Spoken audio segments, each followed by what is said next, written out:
रे कोरे ना यो सोर कमनो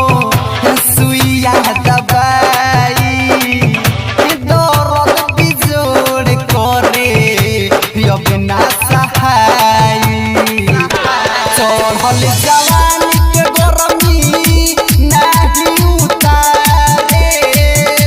पियला के भक मनतिया कु जगहे पमारे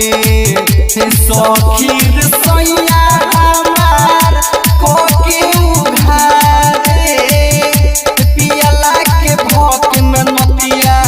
कु जगहे पमारे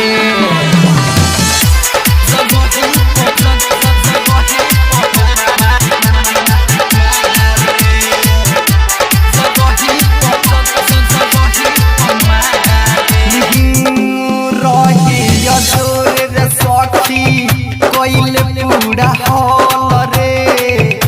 मरले बाऊ हे जगहिया बू भाई के बोल रे रे हे राइटर दिल कुछ तो से का हम कोही बीपी न बोलू कितना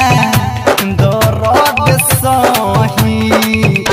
मनी समर सल नए लहंगा के फारे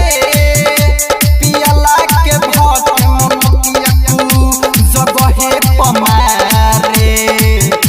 सखीर सैया हमार कोके उधारे पियला के भक मनाई रे कु जगहे पमारे अभिले करत बा recording by grand studio Bettiah.